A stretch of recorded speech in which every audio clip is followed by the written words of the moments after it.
Bonjour à toutes et à tous et bienvenue à ce séminaire intitulé Saveurs durables, circuit court, construire l'avenir de la gastronomie et du tourisme avec les produits locaux.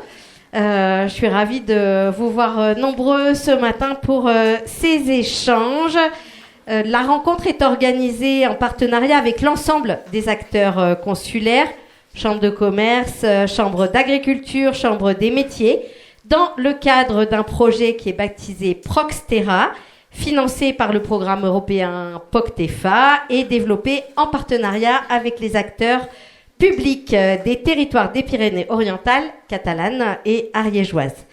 Ce projet, il a pour objectif de créer un lien entre les producteurs, distributeurs, consommateurs, afin de les aider à réussir ensemble une démarche de production et de consommation locale transfrontalière en circuit court. Je suis Valérie Ravinet, je suis journaliste et j'ai le grand plaisir d'animer cette rencontre avec au programme une mise en perspective des enjeux à consommer local et en circuit court et à entendre les témoignages et retours d'expérience de professionnels ariégeois de l'alimentation. Un programme qui nous conduira jusqu'à 12h30 où on pourra partager ensemble un buffet de produits locaux préparé par Manu et Kyria de la table de Gaïa. Mais tout de suite, pour ouvrir la rencontre et pour l'introduire, j'invite Josiane Gousfort, présidente de la Chambre de commerce et d'industrie de l'Ariège, qui nous accueille aujourd'hui. Je vous en prie, madame. Philippe Lacube, président de la Chambre d'agriculture de l'Ariège. Anthony Parolin-Morette, qui représente la branche boulangerie-pâtisserie à la Chambre des métiers et de l'artisanat de l'Ariège. Et je vous prie d'excuser l'absence de Jason Lacube, vice-président de l'UMIH, l'Union des métiers et des industries de l'hôtellerie, qui a eu un empêchement de dernière minute et qui ne pourra pas être des nôtres ce matin, mais tout est enregistré, donc on lui transmettra l'ensemble de nos échanges. Madame, messieurs, lorsque je vous ai proposé d'introduire ensemble ce séminaire, vous avez tous approuvé. Ma première question, elle est donc pourquoi ce visage uni des chambres consulaires que vous représentez? Et Josiane Gousfort, je vous propose de prendre le micro. J'ai une voix forte, vous m'entendez, non? Ça enregistrera mieux pour la captation. Okay. Donc, je vais vérifier qu'il est bien allumé. Oui, c'est bon, vous pouvez parler. Alors d'abord, permettez-moi, madame, de saluer tous les chefs d'entreprise qui ont répondu présents dans ce magnifique endroit qui est Purple Campus, le centre de formation de la Chambre de commerce et d'industrie de l'Ariège. Voilà, je salue vraiment la présence aussi des jeunes qui sont en première année NDRC, parce que maintenant ça change. Voilà, bravo à vous, aux professeurs, de les avoir invités à cette réunion, parce que je pense que c'est important pour eux.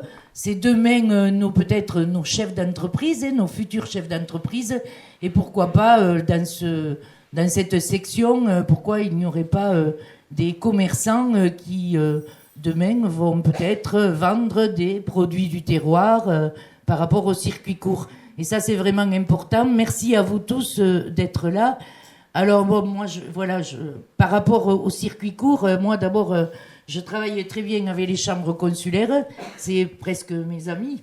Même, je peux dire mes amis, autant que ce soit la Chambre d'agriculture que la Chambre des métiers.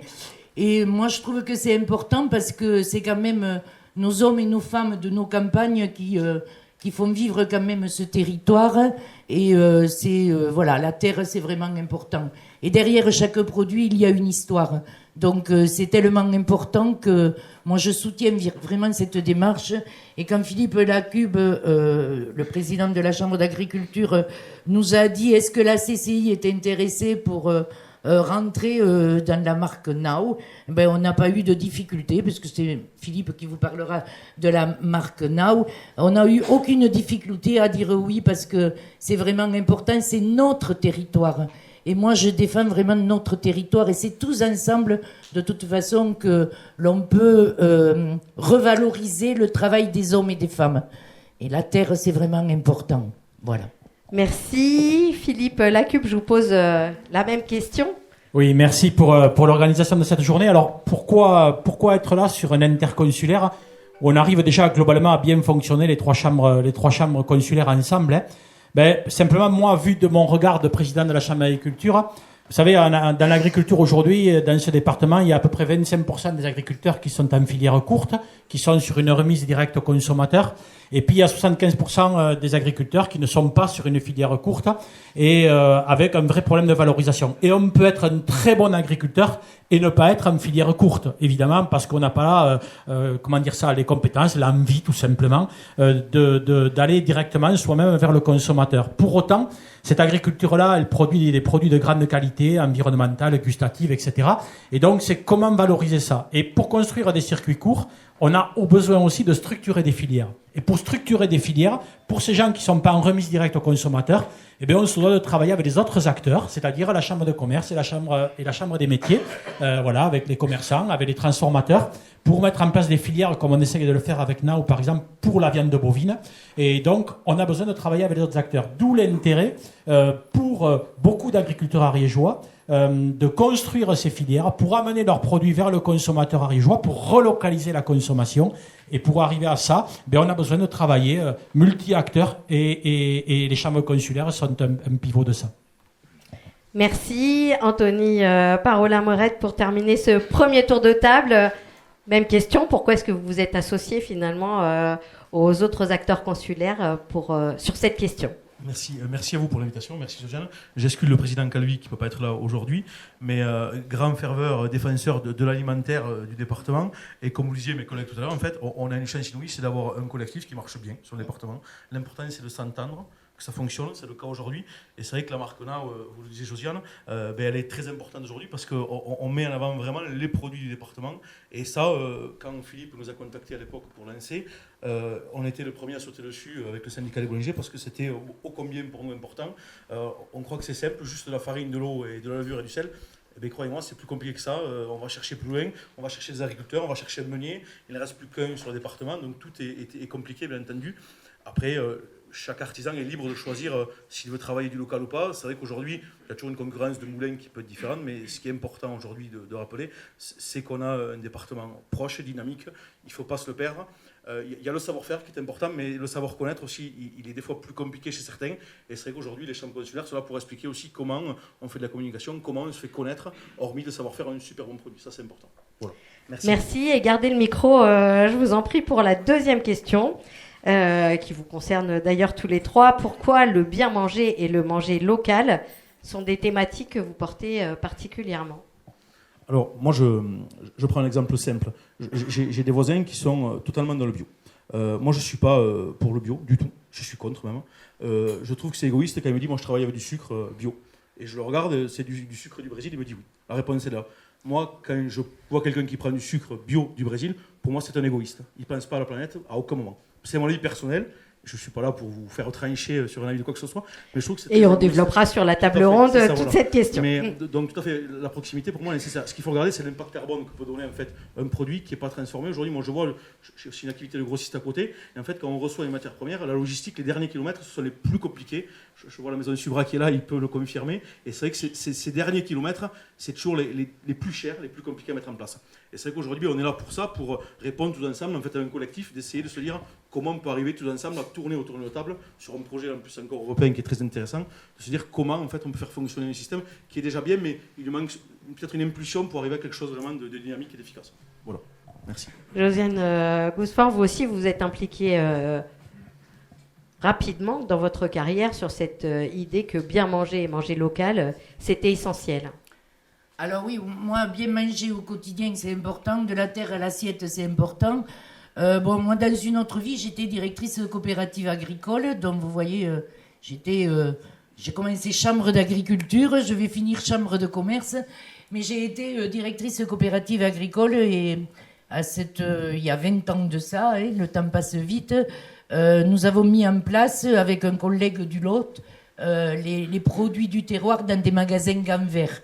Il fallait oser à l'époque, il y a même 25 ans. Donc c'est vrai que c'était pas évident. Paris disait qu'on était fous, mais aujourd'hui, je pense que voilà, on peut être fier parce que c'est important de revaloriser les produits de nos agriculteurs. Avec nos citadins, voilà, parce que la poule aujourd'hui elle trotte dans l'herbe, donc le poulet il est meilleur. Voilà, moi je fais partie d'une génération où on tuait le cochon à la maison et c'était très bon par rapport à tout ce qui peut se passer aujourd'hui. Et ça fait partie aussi de la santé. C'est vraiment important.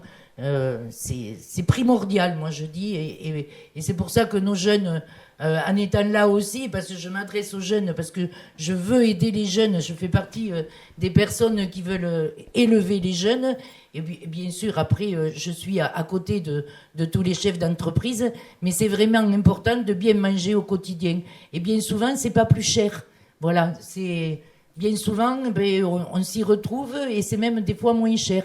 Voilà, c'est quelque chose qui est vraiment important. Et puis, même pour la santé, voilà, aller chercher un poulet chez son voisin à côté, c'est beaucoup mieux que le poulet s'il arrive de je ne sais où. Enfin, je ne vais pas parler du blé de l'Ukraine, enfin, et compagnie, où l'Ukraine est bombardée à droite, à gauche, au centre et au milieu. Donc, voilà, ça, c'est vraiment important. Et c'est la démonstration qu'on va essayer de faire tout au long de cette matinée. Pour vous, Philippe Lacube, cette question du bien manger, du manger local, comment est-ce que vous l'abordez ? Josiane a raison, hein, la relocalisation de la consommation des produits élaborés et produits dans un territoire, elle est essentielle, bien sûr, en termes de santé publique, elle est essentielle en termes de consommation de carbone, voilà, dans le monde où on va, ça coche de nombreuses cases. Mais il y a du boulot. Hein. Je ne sais pas si vous savez quel est le premier achat des Français en termes de consommation sur les produits liquides. Alors, c'est pas ta bière, non, malheureusement. Vous savez ce que c'est ? Ça viendra. Est-ce que vous savez ? La bouteille, le pack de 6 bouteilles d'eau cristalline. Bon. Et le deuxième, c'est la bouteille de Coca-Cola, c'est pas mieux. Et sur les denrées solides, vous savez quel est le premier achat des Français en euros dans une année ? C'est le pot de Nutella. Donc, pot de Nutella plus bouteille de Coca-Cola. Vous voyez le cocktail, quoi. Je ne fais pas un dessin. Donc, cette question-là, donc il y a aussi quand même à amener le consommateur, hein, parce que même si on a beaucoup de consommateurs qui viennent sur ces circuits courts, il y a quand même, on le voit avec ces chiffres, quand même, il y a du boulot. Et je pense que, vous voyez, je prends l'exemple de l'élevage en Ariège. On a un élevage qui coche toutes les cases de ce que l'on veut aujourd'hui. Un élevage extensif, un élevage qui utilise de grandes surfaces, qui globalement est un élevage intéressant, bio ou pas bio, mais en tout cas qui est un élevage aujourd'hui qui est reconnu pour son intérêt en termes de biodiversité. Mais derrière ça, 75% des animaux produits en Ariège, ils vont être valorisés en Italie, en Espagne, en Grèce, dans les pays du Maghreb. Donc, à la fois, on est sur un élevage hyper intéressant, et à la fois, après, sur la deuxième partie, on va cocher toutes les cases de ce qu'il y a de plus mauvais pour notre planète à tout point de vue. Donc la question de la relocalisation de la consommation de viande dans nos métropoles, hein, parce que sinon, il n'y a pas que l'Ariège, hein, parce que le cheptel ariégeois, si on veut le manger, il faut trois fois l'Ariège, hein, et il ne faut pas beaucoup de véganes. Hein. Donc il faut aussi penser à nos métropoles qui sont à côté. Mais donc cette question de relocalisation, pour moi, elle est absolument essentielle pour tellement de sujets. Merci et gardez le micro. Si vous aviez des attentes à formuler vis-à-vis de cette journée, lesquelles seraient-elles ? Alors les attentes à formuler, c'est que il faut qu'on soit encore meilleur. Anthony l'a dit, on pêche encore dans les derniers kilomètres. C'est quand même assez extraordinaire que pour un restaurateur ariégeois, il soit plus facile d'avoir une viande qui vient de Pologne, en passant par l'Allemagne, qu'une viande qui est produite en Ariège. Et c'est la réalité. Donc c'est comment on arrive tous ensemble là à vraiment construire ces filières, à les organiser, et ensuite comment on arrive aussi peut-être tous ensemble à parler aux consommateurs. Parce que franchement, le consommateur, il y a encore du boulot, il y a beaucoup de boulot pour l'amener à nous. Merci. À vous le micro sur vos attentes par rapport à cette journée, Josiane Gouffin. Alors moi j'aurais envie de dire l'envie d'avoir envie. Parce que je pense que c'est important aujourd'hui de communiquer justement sur ces circuits courts, sur ces produits, C'est vraiment important. Et en même temps, cette communication, de bien expliquer aux consommateurs qu'on peut très bien manger sans que ce soit plus cher qu'une... Enfin, je ne dirai rien au niveau... je suis présidente de la CCI, moi j'aime tout le monde, mais ce qui est important, c'est que quand même le côté terroir, il est vraiment important, et en même temps, c'est notre territoire. On a presque tout ici. Bon, après, il faut faire attention quand on prend certains produits, d'où ils viennent. Voilà. Et l'envie d'avoir envie et d'inciter aussi nos restaurateurs, parce que je connais le problème des restaurateurs, et c'est pas toujours évident pour les restaurateurs, mais je pense que la prochaine question, je pourrai mieux leur répondre. Mais l'envie de vouloir consommer local, ben c'est vraiment important, et donner cette éducation à nos générations. C'est ça qui est important. Moi, ma fille, quand elle me dit je vais McDo, bon, je n'osais pas le dire, il n'y a pas Monsieur Pio, mais bon, je lui ai dit, bon, qu'est-ce que tu trouves au McDo? Voilà. Et les jeunes, on le sait, c'est le McDo, mais après, petit à petit, ils reviennent au bif haché, de la viande chez Monsieur Lacube, ou enfin, voilà. Ils ont compris, mais c'est pour ça que le départ, il faut vraiment leur dire, attends, mange sainement pour ta santé future. Voilà. Donc, faire savoir, éduquer, ça va être quelques-unes des questions qu'on va se poser ce matin. À vous, Anthony Parolin-Morette. Moi, aujourd'hui, où on a, je ne sais pas invité combien de personnes, où j'ai de la peine, c'est le nombre qu'on a. Alors, on est beaucoup, bien entendu, mais par rapport à un chef d'entreprise, on n'est pas beaucoup. C'est pas méchant, mais on a du mal à mobiliser. Pourquoi? Moi, je suis arrivé dans le métier il y a maintenant 13 ans, et aujourd'hui, on fait beaucoup de réunions avec un lancement fort, comme ça, mais derrière, est-ce qu'il y a un suivi? Et c'est souvent ça où est-ce qu'on pêche, c'est qu'après, il n'y a pas une décision vraiment forte qui est prise, il faut aller sur un axe. Aujourd'hui, la marque Alain, elle a pris du temps, on y était tous depuis le début. Ça fait quoi? C'était avant Covid, Philippe, je ne dis pas de bêtises, c'était Covid 2021. Voilà. Et donc voilà, aujourd'hui, elle est là, la mairie d'Ixté. Aujourd'hui, il faut qu'on se réinvente pour la relancer. Et c'est ce qu'on fait, on va la relancer. Mais la question, c'est comment on intéresse les gens. C'est à force de faire les réunions pour les réunions, et puis souvent plusieurs identités, que ce soit le PNR, le PETR, en fait, plusieurs choses à la fois, et chacun va tirer dans son sens. Alors que si on se mettait tous ensemble autour de la table, comme on l'a fait pour la marque Roland, on tire tous sur le même axe, on arrive à quelque chose. Et ça, c'est le plus compliqué, je trouve. C'est peut-être pour ça qu'on a moins de monde à ces réunions-là, au lancement, mais est-ce qu'on s'épuise après derrière ou pas? C'est la question qu'il faut se poser. Est-ce que, dans le vrai, pour moi, on y est. Après, c'est comment faire venir les gens. On sait qu'aujourd'hui, le syndicalisme, il a un petit peu en baisse partout, comme dans les comités des fêtes, comme partout. Et la question, c'est de dire comment on attire les gens. Aujourd'hui, les gens, quand ils vont dans un syndicat, il faut qu'il y ait un intérêt financier. On le sait, on en est conscient. Il faut leur apporter quelque chose en plus. Moi, aujourd'hui, personne ne se dit qu'est-ce que je peux apporter, moi, à ce syndicat. Tout simplement. Merci. Alors, il y a des choses dont on va pouvoir parler aujourd'hui et qu'on reformulera ensuite pour élargir la cible des personnes concernées. En un mot, une phrase, quel message adresseriez-vous aux restaurateurs, traiteurs et professionnels du tourisme qui sont dans cette salle ou qui écouteront nos propos? Un seul mot. C'est court. Mais... J'ai dit une phrase. Ouais. Non, mais si je dois dire une phrase, ça va être les produits locaux. Merci. À vous, Josiane Gosford. Alors moi, ça sera peut-être un petit peu plus long, mais ne baissez pas les bras. Voilà, on est à vos côtés, ne baissez pas les bras. Continuez à faire ce que vous êtes en train de faire sur l'Ariège, sur notre territoire. Et vraiment, je vous en supplie, ne baissez pas les bras. Philippe Lacube, moi, je dirais que l'Ariège, c'est une pépite de diversité de produits, de producteurs. Il n'y en a pas beaucoup d'autres départements ailleurs aussi riches que nous.